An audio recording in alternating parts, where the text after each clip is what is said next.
긍휼히 여기는 자는 복이 있나니 그들이 긍휼히 여김을 받을 것이며. 아멘. 오늘도 최고의 복 받으시기를 예수님의 이름으로 부탁드립니다. 옆 사람과 인사하겠습니다. 함께 복 받으십시다. 아멘. 이 복이 뭔지 알았으면 더 크게 말씀하셨을 텐데요. 안타깝습니다. 자, 오늘 말씀 제목은 긍휼히 여기는 자는이라는 말씀 제목입니다. 여러분, 우리가 팔복을 통해서 우리의 원리를 깨고 영적인 원리를 담는 거예요. 이해가 되시나요? 그러니까 저번 주 강단 말씀 일주일 동안 쭉 한번 말씀 한번 훑어보세요. 의가 있었어요, 없었어요? 우리에게는 의가 없었어요. 근데 결론은 뭐였어요? 근데 의의 무기로 만드신다니까요. 의의 지체로 만드세요. 이게 복이에요. 의가 없어요. 성경은 의가 1도 없다 그래요. 근데 그런 우리를 의의 무기, 의의 지체, 의의 전파자, 의의 상수자로 만드시는 거예요. 이게 복음의 내용이에요. 그러니까 이번 한 주간 그게 우리가 온 거예요. 의가 없는 데서 시작해서 의로 무장한 자들로 하나님 만드신 거예요. 할렐루야. 그러니까 여러분 말씀을 깊이 묵상하시고 주일날 말씀만 들으시면 안 될 것 같아요. 금요일까지 들으시고 또 오늘 새벽까지 나오시면 더 큰 은혜가 임하는 좀 있습니다. 예, 자, 오늘 긍휼입니다. 그래서 여러분이 팔복을 통해서 하나님 나라의 원리를 저와 여러분들이 마음에 담는 복된 시간 됐으면 좋겠습니다.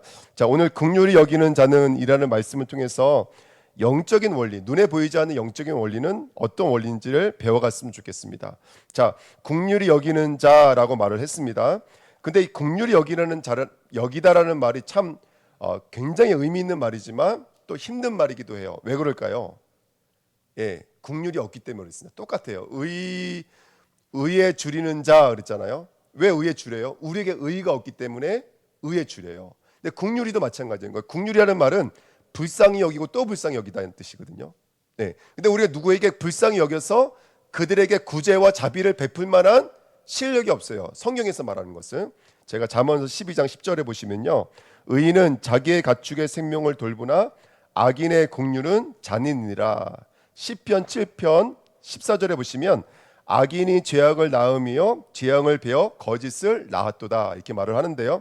여기 구약의 히브리 말로 이 라함이라는 단어가 바로 긍휼이라는 단어예요. 자비라는 말도 많이 써 있는데요. 긍휼과 자비는 같은 말인 것 같아요. 근데 참 재밌는 것은 뭐냐면 이 라함이나 이런 긍휼과 자비와 은혜랑 사랑이라는 단어가 히브리 사람들은 뭐와 동의어냐면 내장이라는 말과 동의어예요. 배 안에 있는 심장, 간, 내장, 위, 간 이런 것들이 바로 긍휼, 자비, 위로 이런 말로 써 있어요. 동의로 해요. 라함이라는 단어가. 이 무슨 말이냐면 우리는 사랑이라는 단어가 어디서 시작된다고 말을 하죠? 마음이라고 생각했는데 히브리 사람들은 어디서 시작되어져요? 네, 배에서 시작된다고 생각해요. 그러니까 이 사람들은 가슴부터 배까지가 쉽게 말하면 배인 거예요. 그러니까 우리랑 다를 바가 하나도 없어요. 바울이 내가 너희를 사랑할 때 뭘로 사랑한다 그래요? 그리스도의 심장으로 사랑한다 그래요. 그러니까 심장이 바뀐 거예요. 내 심장이 아니라 누구의 심장이 바뀐 거예요? 예수의 심장으로 바뀐 거예요. 오늘도 긍휼도 똑같은 단어예요. 왜 이 구약 성경에는 그들의 긍휼은 잔인이니라. 다시 말하면 그들의 긍휼은 내장이 없다 이렇게 말하고 있거든요. 무슨 말이냐면 그들 안에는 그 긍휼을 베풀 만한 장기가 없다는 뜻인 거예요. 하나님이 원하시는 수준에 도달할 수 있는 긍휼의 장기가 없다는 뜻인 거예요. 그래서 아까 시편에 죄악을 낳으며 자궁이 없기 때문에 뭘 낳아요? 진정한 자궁이 없기 때문에 긍휼을 낳을 수가 없어요. 낳는 것마다 불의만 낳게 되는 거예요. 그래서 이런 단어들이 써 있어요. 제가 이거를 이해시키기 위해서 누가복음 10장 25절 30절 다시는 말씀이에요. 율법교사가 예수님께 찾아왔어요. 뻔하죠, 뭐 따지려고 왔겠죠.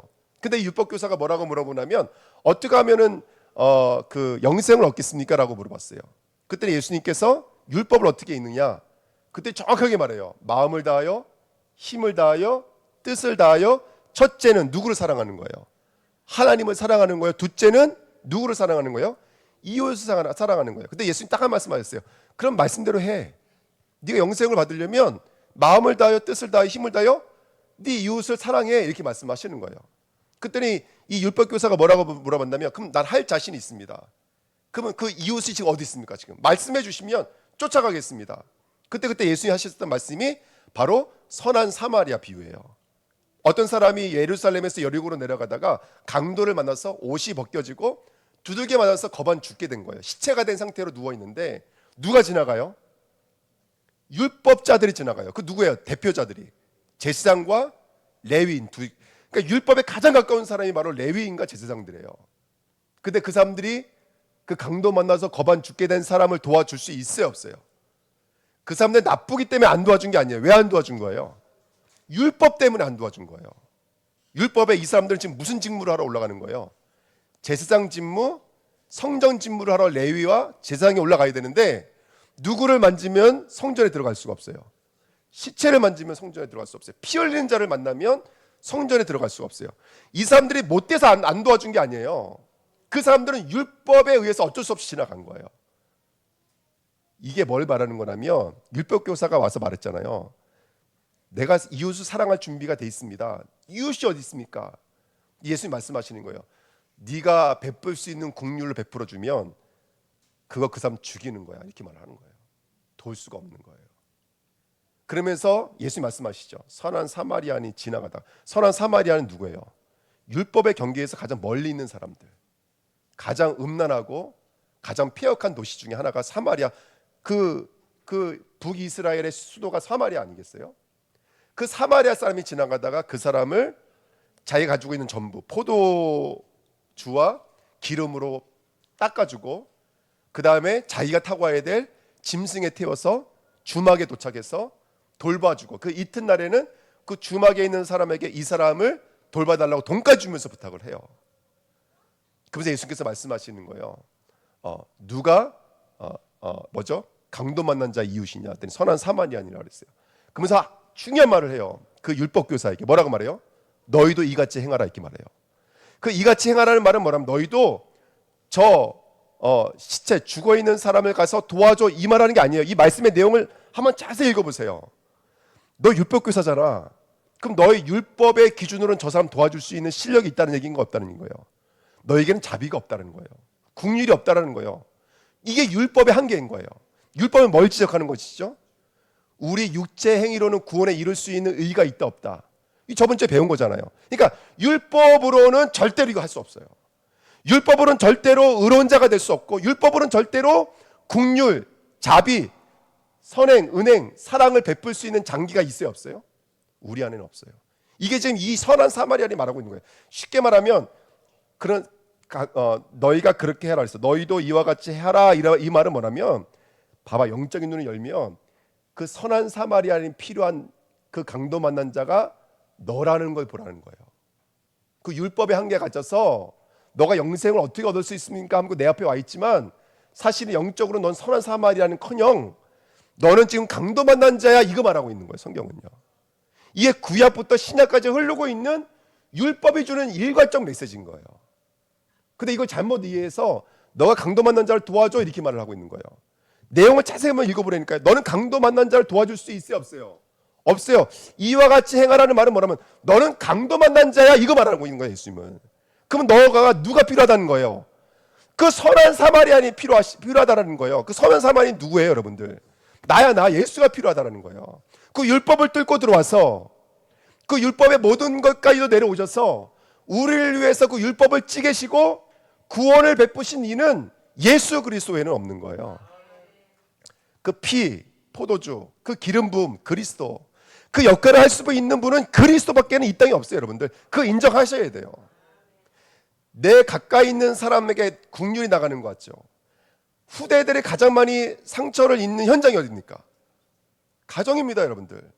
여러분 살인 사건이 가장 많이 일어나는 현장이 어디예요? 노동자들이에요? 저 인권운동하는 데예요? 아니에요 여러분들. 가장 많은 폭력과 가장 많은 아픔이 일어나는 곳이 가정이라는 거 아십니까 여러분들? 우리의 국률이지만 그것이 그 사람에게는 뭐가 될 수가 있어요?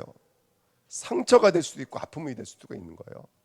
이전 어떤 목사님이 설교하는데 이거 뭐 극단적인 예지만 왜 우리가 어릴 적에 보면은 한 방학 때가 되면 친척 집에 보내지잖아요. 특별히 할아버지 할머니 집에 보내지잖아요. 그러니까 이 목사님이 어릴 적에 외할아버지 외할머니 집에 보내진 거예요. 일주일 동안 재밌게 놀았죠. 근데 뭐가 고역이냐면 전 이제 좀 그게 이해가 돼요. 제가 이게 좀 이게 비유가 약해서 남의 집에 가면 밥을 잘 못 먹는 그런 성격이 있잖아요. 이 목사님이 그랬어요. 근데 할아버지, 외할아버지, 외할머니는요, 손자가 오면 뭐 해주려고 그래요? 계속 맛있는 거 해주려고 그래요. 고구마 삶아오고, 고구마 싸고 먹고, 조금 지나면 또 뭐 해가요? 계란 삶아오고, 계란 삶으면 또 뭐 해가지고 와요? 계속 뭘 갖고 온다고요. 근데 이 아이가 그거 하나 넘길 때마다 너무너무 억지로 넘기는 거예요. 밤에 자는데 할아버지 할머니가 얘기하는 걸 들은 거예요. 어떤 얘기를 들었냐면, 당신은 몇 숟갈 먹였어? 당신은 몇 숟갈 먹였어? 잘했네, 잘했네. 두 분이 얘기하는 거 얘기 듣고 그게 트라우마가 돼서 외갓집에 가면 밥을 못 넘기는 거예요. 그러니까 극단적인 예지만 부모님에게는 뭐였어요, 여러분들? 사랑이었는데 이 친구에게는 뭘로 다가온 거예요? 상처로 다가온 거예요. 그러니까 여러분, 아주 제가 이게 이해하기 쉽게 말씀을 드렸지만 시작은 이렇게 시작하시면 돼요. 우리에게는 국률이 있어요, 없어요? 국률이 여길 수 있는 내장이 없어요. 마음이 없어요. 심장이 없어요. 그게 성경이 말하고 있는 부분인 거예요. 그래서 뭐가 오셔야 돼? 먼저는요, 국률이 여기는 자 이전에 국률이 오셔야 돼요. 제가 예를 하나 들어드릴게요. 성경의 말씀해 보시면, 자 보십시오. 여러분, 그 맹인이 예수님 만났을 적에 뭐라고 고백하냐면, 다윗의 자손이요 우리를 불쌍히 여기소서. 불쌍히 여기다는 말이 국률이 여겨 주소서라는 말이거든요. 똑같은 말을 누구나 하면 가나안 여자가 똑같은 여자를 얘기를 해요. 주 다윗의 자손이요 우리를 불쌍히 여기셨어. 또 누가 고백해요?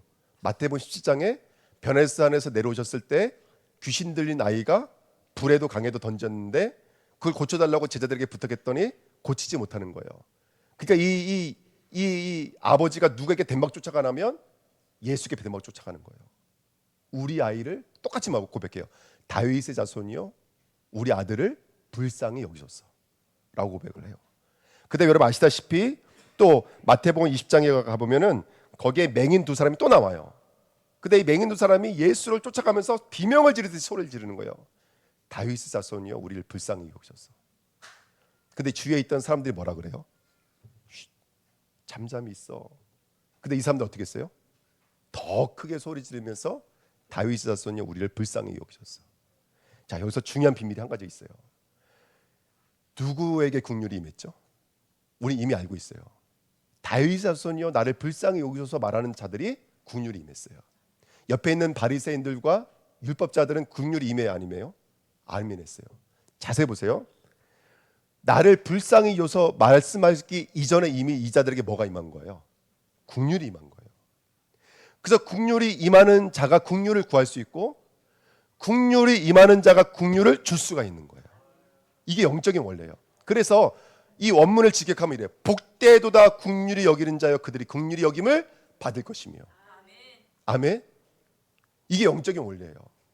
복이 와야 돼요. 복이 와서 하나님의 국률이 내 안에 들어오는 자가 뭘 구할 수가 있는 거예요? 나를 불쌍히 여기서 나에게 국률을 베풀어 주소서라고 말할 수가 있다는 거예요. 이게 영적인 원리예요.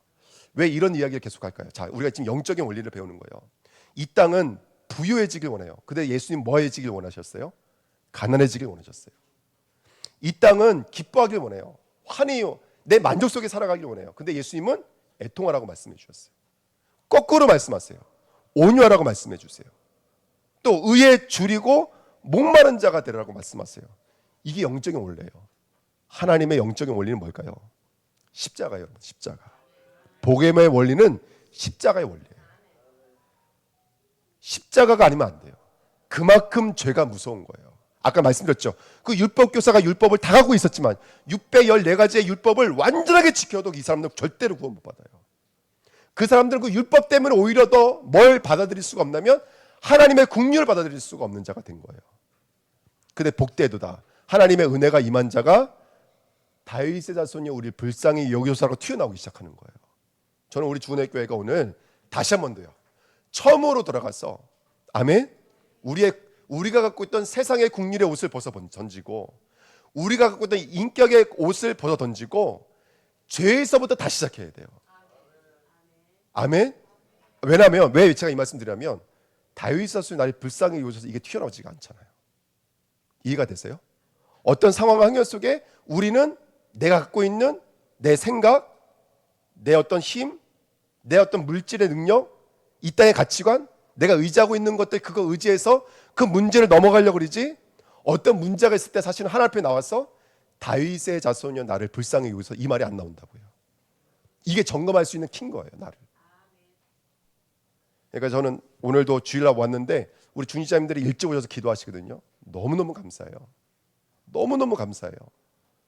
제가 금요일날 말씀드렸잖아요. 교회를 왔는데 교회 문이 잠겨져 있어. 전 저 혼자인 줄 알고 편안하게 코도 풀고 할렐루야. 저 화장실 문 열고 가서 이게 소변도 보고 아주 편안하게. 여기 왜냐면 이제 저희만의 공간이니까. 그때 이상한 소리가 계속 들려요. 여기 기도하고 계시더라고. 아유, 그때부터 그냥 얼굴이 빨개지고 도망가듯이 도망갔다니까요. 예, 예. 제가 무슨 말 하려다 여기 왔지? 예. 그러니까 우리는 긍휼을 입어야 되는 줄 믿습니다. 아멘. 제가 갑자기 뭐가 기억이 안 났어요. 예, 죄송합니다, 여러분들. 제가 IQ가 85밖에 안 돼서 빨리 잊어버려요. 하나님의 긍휼이 임하는 저와 여러분 되시기를 예수님의 이름으로 부탁드립니다. 아멘. 그래서 나를 점검해 보셔요. 날마다 나는 긍휼을 구하고 있는 자인지를 구하셔야 돼요. 그러니까 감사한 게 그거예요. 어쨌든 기도하는 하나님의 사람들, 무릎 꿇는 사람들이 있다는 게 감사해요. 그 긍휼을 구할 수 있는 자가 복된 자인 줄 믿습니다. 이번 한 주간 이 엄중한 율법 앞에서 저와 여러분들 다시 한번 더 말씀을 들여다보는 복된 시간 됐으면 좋겠습니다. 디모데전서 1장 12절 17절 나를 능하게 하신 그리스도 예수 우리 주께 내가 감사함은 나를 충성되이 여겨 내게 직분을 맡기심이니 내가 전에는 비방자여 박해자여 폭행자였으나 도리어 긍휼을 입은 것은 내가 믿지 아니할 때에 알지 못하고 행하였습니다. 알지 못하고 내가 믿지 않았을 때 알지 못하고 행했을 때 그 긍휼이 들어와 버렸다는 거예요. 아멘. 그러면서 이렇게 말합니다. 14절에 우리 주의 은혜가 그리스도 예수 안에 있는 믿음, 사랑과 함께 넘치도록 풍성하였도다. 어디 있었다고요? 긍휼이, 사랑이, 자비가, 인애가 어디 있었다고요? 예수께 있었다고요. 바울이 디모데에게 얘기하는 거예요. 너 이거 받아야 된다라는 거예요. 목회 이전에, 사역 이전에, 삶 이전에 너 이거 받아야 돼. 이 긍휼 받아야 돼. 너 자신을 돌아봐봐. 네가 알고 받은 거야, 아니면 모르고 받은 거야? 우린 모르고 받은 거라는 거예요. 아멘. 그리스도 예수 안에 그 긍휼이 있는 줄 믿습니다. 15절 밑보다 모든 사람이 받을 만한 이 말이요 그리스도 예수께서 죄인을 구원하시려고 세상에 임하셨다 하였도다. 죄인 중에 내가 괴순이라. 이건 겸손의 말이 아니고 이거는 이 시대에 우리가 예수가 아니면 안 되는 영적인 원리를 발견한 고백인 거예요. 할렐루야. 저는 오늘 그 죄에서 구원하신 예수 그리스도를 들여다보는 자가 됐으면 좋겠습니다. 남편의 사랑 너무 기대하지 않으시길 축복드립니다. 할렐루야. 아멘. 예, 저는 어저께 결혼기념일이었는데요. 싸게 퉁쳤습니다. 할렐루야. 6,000원으로 퉁쳤습니다. 꽃 2송이. 그 대신 그거 살려고 한참 걸어갔습니다. 6,000원으로 퉁쳤습니다. 할렐루야. 예. 여러분 왜냐하면 남편의 사랑 끊어야 되기 때문에 그래요. 아멘. 예. 여러분 남편 때문에 상처받지도 마시고요. 남편에게 기대지도 마십시오. 주여. 주여 이게 메시지인데 이거 여러분 농담 아닙니다. 메시지입니다. 예. 아멘. 자녀를 너무 기대지도 마십시오. 예. 사람은 사람일 뿐입니다. 우리는 그리스도 앞에만 서야 됩니다. 아멘. 그래야지 자녀를 참으로 사랑할 수 있습니다. 그래야지 내 남편, 내 아내를 진정으로 사랑할 수 있습니다. 근데 그렇지 않고 이 땅의 원리는 너 긍휼이 왜 안 돼? 안 돼. 이걸로 대하니까 하나가 될 수가 없고 온전해질 수가 없는 거예요. 100% 문제가 오는 거예요. 그래서 우리 주은혜교회는 이 바울의 고백이 저와 여러분의 고백이 됐으면 좋겠어요. 다시 한번 읽어드릴게요. 밑보다 모든 사람이 받을 만한 이 말이요. 누구나 이 고백 나와야 된다는 거예요. 그리스도 예수께서 죄인을 구원하시려고 세상에 임하셨도다 하였도다. 이 메시지는 누구에게 하고 있는 거예요? 예수 믿는 새 성도에게 하는 게 아니야. 목회자에게 하는 메시지라니까요. 너 예수가 필요한 죄인이어야 돼. 넌 예수가 필요한 괴수여야 돼. 다윗의 자손이여 나를 불쌍히 여기셔서 외칠 수 있는 사람이 돼야 돼. 매 순간마다 넌 목회자로 쓰지 말고 예수가 필요한 자로서 서야 돼 라고 말을 하고 있는 거예요. 매 순간마다 예수가 필요한 자로서 쓰라는 거예요. 그러나 내가 긍휼을 입은 까닭은 예수 그리스도께서 내게 먼저 일체 오래 참으심을 보이사 후에 주를 믿어 영생을 얻는 자에게 본이 되게 하라 하십니다. 바빴지? 나에겐 요만큼 본도 없어. 자랑할 것도 없어. 나타낼 것도 없어. 완전히 그냥 예수 그리스도의 은혜였어. 할렐루야. 영원하신 왕 곧 썩지 아니하고 보이지 아니하고 홀로 하나이신 하나님께 존귀와 영광이 영원 무궁하도록 있을지어다. 아멘. 그래서 그리스도만 노래할 수밖에 없고 그리스도만 말할 수밖에 없잖아. 우리가 목회자니까 목회자 다 와야 돼? 아니야. 우리는 날마다 예수가 아니면 안 돼. 진짜 목회자 뭐야? 너 예수 믿어야지 목회자지. 진짜 성도다움이 뭐예요? 예수 믿는 자가 성도다움이죠. 그러니까 우리 주은혜교회는 우리 고은전 전사님 말처럼 제가 저 뒤에 써놓는다는 걸 각각 읽고 있어요. 개그장 떼십시다. 저 뒤에 써놔야 돼. 개그장을 띄고 예수를 믿으십시다. 우리 교회는 그런 교회가 돼야 돼요. 날마다 죄의 자리에서 마귀의 자리에서 내가 예수가 필요한 자가 맞는지를 물어보셔야 돼요. 할렐루야. 아멘. 그런 저와 이런 되시길 부탁드립니다. 자, 두 번째입니다. 누가 긍휼히 여길 수 있냐면 긍휼을 받은 자가 긍휼히 여길 수 있습니다. 똑같은 얘기 같은데 제가 오늘 이 말씀 꼭 드리고 싶어요. 그 뭐냐면 2번인데요. 더 풍성해지는 복음입니다. 긍휼히 여김을 받은 자들은 여길 수 있도록 더욱더 풍성해지기 시작합니다. 성경에 써 있어요. 여러분 이게 세상의 원리와 영적인 원리가 이래서 다른 거예요. 뭐라고 써 있나? 마태복음 13장 12절에 무릇 있는 자는 받아서 뭐라고요? 넉넉하게 되되 없는 자는 그 있는 것도 빼앗기리라. 이거 꼭 뭐죠? 그 사회 운동 하시는 사람들은 굉장히 기분 나쁠 수 있는 말이잖아요. 있는 자는 더 넉넉해져요. 없는 자는 없는 것도 빼앗기게 돼 있어요. 이게 영적인 원리예요. 네. 세상의 원리는 그래서 맞지가 않다니까요. 예수가 있는 자, 예수가 필요한 자는 더욱더 채워져 가는 거예요. 이게 이해가 되세요? 누가 필요한 자라면 예수가 있는 자가 예수가 필요한 자가 되는 거예요. 이 영적인 원리가 저와 여러분들의 원리가 되시기를 예수님의 이름으로 부탁드립니다. 그래서 우리 주님교회는 복이 있기 때문에 가난해질 수가 있어요. 애통해질 수 있고 의에 줄이고 목마른 자가 될 수 있는 줄 믿습니다. 자, 빨리 급변하게 돌아갈게요. 2번 보시면 긍휼히 여기는 자라는 이 단어가 이런 단어로 써 있습니다. 엘레오스가 긍휼이에요. 써놨죠. 긍휼을 받은 자라는 뜻입니다. 근데 여기서 나온 단어가 엘레에오예요. 이거는 긍휼을 주는 자예요. 긍휼을 받는 자가 긍휼을 줄 수 있어요. 그래서 그 긍휼을 주는 것을 뭐라고 말하면 구제라 그래요. 구제.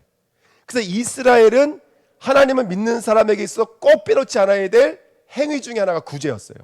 긍휼을 입은 자는 얼로 연결되게 돼 있어요. 구제로 연결되게 돼 있어요. 그래서 구제하지 않는 것은 곧 구원받지 못한 표로 여겼어요. 그러니까 성전 미문에 들어가면서 앉은 매일을 지나쳐가요, 안 지나쳐가요? 안 지나쳐가요. 왜냐하면 긍휼을 입은 자는 구제로 연결되기 때문에 그래요. 그 단어가 바로 뭐라고 써 있어요? 엘레에 모시네 이렇게 써 있어요. 그러니까 긍휼을 입은 자는 구제까지 가야 돼요. 그리고 그 구제하는 자를 디아코노스, 우리 이전에 말씀 나눴죠. 일어나서 섬기는 자라 그래서 집사라는 뜻입니다. 집사. 그래서 교회 집사님은 이 구제하는 사람, 일어나서 섬기는 사람을 구제한다고 이렇게 말을 합니다. 새벽에 조금 더 자세하게 말씀을 나누도록 하겠습니다. 제가 오늘 말씀드리고 싶은 건 뭐냐면 또 구제라는 단어는 마태복음 6장에 나와 있기 때문에 그때 더 자세하게 나눌 것 같아요. 근데 구제 영적인 원리가 그래요. 잠언서 11장 24절을 보니까요. 흩어 구제하여도 더 부하게 되는 일이 있나니. 흩어 구제하여도 이게 무슨 말이냐면 흩어 구제한다는 말은 내 것을 주면은 내가 플러스예요, 마이너스예요. 마이너스니까 흩은다라고 말을 하는 거예요. 내 걸 줘야 되니까. 흩어 구제하는데 오히려 영적으로 어떻게 된다고요? 더 부하게 되어져요. 자, 또 하나 이거 참 우리가 너무나 잘 알고 있는 말씀인데요. 마태복음 6장 2절에 보면은 구제할 때 오른손이 하는 것을 뭐가 모르게 하라 그랬어요? 왼손이 모르게 하라 그랬어요. 요 말을 우리가 어떻게 이해하죠? 구제는 비밀스럽게 하는 거야 이렇게 말하죠. 예. 그런데 나중엔 다 알아요, 몰라요? 알아요. 예. 왜냐하면 목사님 이거 비밀로 해주세요.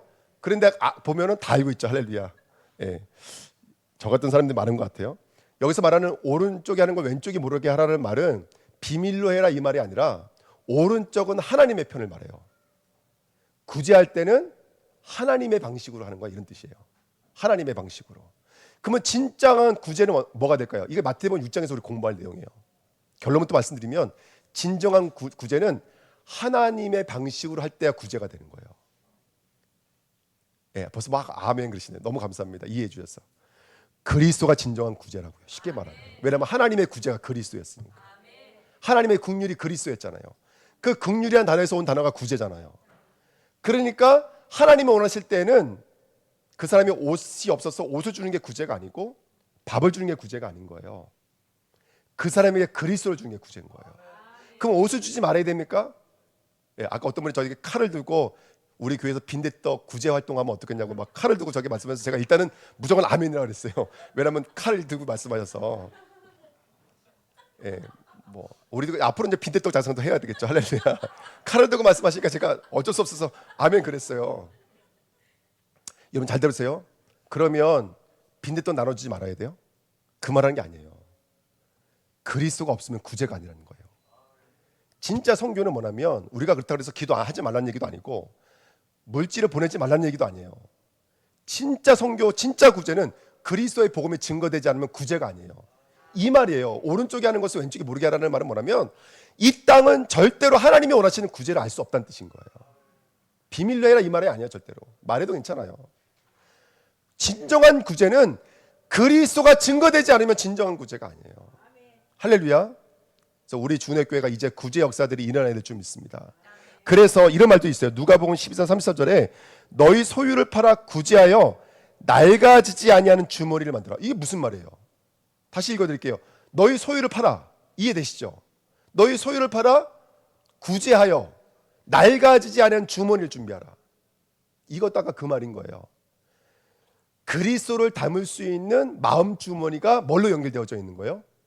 구제로 연결되어져 있어요. 왜 이 말씀을 드리냐면 맨 마지막에 마태복음 20장 26절, 요한복음 2장 9절, 로마서 13장 4절, 고린도서 3장 4절에 보시면 이거 다 그 아까 말씀드렸던 서서 섬기는 자라는 단어가 여기 들어가 있거든요. 자, 읽어드립니다. 너희 중에는 그렇지 않아야 하나니 너희 중에 누구든지 크고자 하는 자는 너희를 섬기는 자가 되고. 그 다음에 요한복음 2장 아시죠? 연회장은 물로 된 포도주를 맛보고도 어디서 나는지를 알지 못하되 물돈 하인들, 이게 서서 섬기는 자예요. 하인들은 알더라. 아까 왜 구제하여서 주머니를 준비하라 그랬냐면 구제하면 할수록 이 마음 주머니 우리 마음을 상징하는 거예요. 지금 팔복은 마음을 말하는 거거든요. 마음의 준비가 된다고요. 어떤 마음의 준비가 될까요? 구제하는 자가 누구를 제일 먼저 경험하게 돼 있어요? 그렇죠. 그리스도를 경험하게 돼 있는 거예요. 그러니까 구제하는 자는 뭐가 치워지기 시작하게 돼 있냐면 마음 주머니에 그리스도가 경험되어지고 체험되어져서 이게 확신으로 뿌리내리기 시작하는 거예요. 이게 구제의 원리예요. 이 비밀을 알고 있어서 서서 섬기는 자를 집사라 그래요. 그러니까 교회는 어떤 분이 집사라면 날마다 그리스도의 일을 하되 그 그리스도를 누구보다도 가장 먼저 제일 앞장서서 경험하는 자가 바로 이 시대의 집사들인 줄 믿습니다. 그게 바로 사도행전 6장 7장에 나와 있는 일곱 집사 여러분들. 일곱 집사. 일곱 집사가 했던 일이 사실은 이 시대의 목회자 장로들이 하는 일이에요, 여러분들. 그러니까 지금 집사님들이 가벼운 집뿐이 아니에요. 일어나서 섬기는 자요. 그 사람들이 그리스도를 가장 먼저 경험하는 거예요. 그래서 이번에 새벽 예배 때 이 구약에 대표되는 집사였던 누구죠? 요셉. 구약에 대표되는 집사가 요셉이에요. 일어나서 섬겼던 사람. 당신은 나를 해하려고 했지만 하나님이 이걸 뭘로 바꾸셨어요? 선을 바꿨어요. 요셉은 그 집사의 직물 창고를 열어 그쵸? 구제줬죠. 그 일을 통해서 본인이 가장 먼저 뭘 경험한 거예요? 예? 하나님의 선을 먼저 경험한 거예요. 할렐루야. 그 다음에 11조. 구약의 11조는 레위인과 고아와 가부와 나누는 거에서 구제였다고 여러분들. 근데 그 11조 도둑질하지 말라 말라기의 3장에 기록되어져 있는 말씀. 이거 말씀 안 드릴게요. 이건 새벽 예배 때 말씀드릴게요. 할렐루야. 구제랑 연결된 단어들이에요. 중요한 것은 뭐냐면 여러분들 우리가 긍휼을 임해서 저와 여러분들 하나님 이렇게 세우실 거예요. 할렐루야. 저와 여러분을 통해서 그리스도가 증거되어지는 진정한 구제의 일들이 일어날 거예요. 그럼 우리 뭘 받을까요? 그리스도를 받는 거예요. 그리스도로 이 마음이 치워지는 거예요. 사도 바울이 내가 너희를 사랑한다는 근거가 신장이었던 것처럼 심장이었던 것처럼, 내장이었던 것처럼, 자궁이었던 것처럼 이제는 내 지체가 바뀌어지는 거예요. 옛날엔 내 심장이었지만 이 구제의 일을 통해서, 섬기는 일들을 통해서 내 심장이 누구의 심장으로 바뀌어지는 거예요? 예수의 심장으로 바뀌어지는 거예요. 내 자궁, 내 내장, 내 쓸개, 내 간, 내 위가 누구의 것으로 교체되는 거예요? 예수 그리스도의 것으로 교체되는 거예요. 그 사람이 일어나서 섬기는 집사인 줄 믿습니다. 자, 이번 한 주간 우리는 또 여정을 가셔야 돼요. 국류를 받아서 국률이 여기는 집사로 일어서시기를 축원드립니다. 그러면서 우리는 충만해져요. 가면 갈수록 이 그릇이 점점 커져요. 어떤 그릇이요? 예수로 채워진 그릇이 점점 충만해져요. 그래서 율법의 이 구제로는 아무것도 안 썼던 율법 교사가 예수의 영이 임하니까 그 중에 한 명이 누구예요? 율법 교사 중에서 예수 믿고 진짜 구제했던 사람이 누구예요? 예. 왜 요한복음 3장에 몰래 왔다가 나중에는 무덤 앞에서 가이사 앞에, 아니 가이사가 누구죠? 총독 앞에 쫓아갔던 사람 누구죠? 예? 아리마대 요셉 말고요. 니고데모죠. 예, 니고데모. 그 사람이 율법의 올무에 매여 있던 사람이 나중에는 율법을 초월해서 예수의 장례 앞에 섰던 사람이 바로 니고데모예요. 여러분, 우리 주은혜교회 이 시대의 니고데모, 이 시대의 요셉, 이 시대의 11조가 우리 주은혜교회 성도들인 줄 믿습니다. 아멘. 일어나 섬기시는 그 자리까지 이번 한 주간 우리 여정을 가시자고요. 하나님은 우리를 통해서 일어나 섬기게 하실 거예요. 여러분, 꼭 대통령이라고 또 훌륭한 강연자라고 아닙니다. 우리도 충분으로 하나님 일할 수 있어요. 빈대떡으로도 일할 수 있어요. 왜냐하면 칼을 두고 있는데 어떻게 못하겠어요. 할렐루야. 하나님 충만으로 일하실 수가 있어요. 그러니까 이번 한 주간에 서서 섬기는 그 자리까지 나가는 우리 주은혜교회 성도들 되시기를 축복드립니다. 복된 자요, 긍휼히 여기는 자, 그들은 긍휼히 여김을 더 받게 되는 거예요. 할렐루야. 이 영적인 원리가 저와 여러분들에게 이번 한 주간도 성취되시기를 예수님의 이름으로 축복드립니다. 기도하겠습니다. 하나님 감사합니다. 당신의 말씀, 언약의 말씀이 내 삶에 이루어지도록 역사해 주옵소서. 감사드리며 예수 그리스도의 이름으로 기도하옵나이다. 아멘. 우리 찬송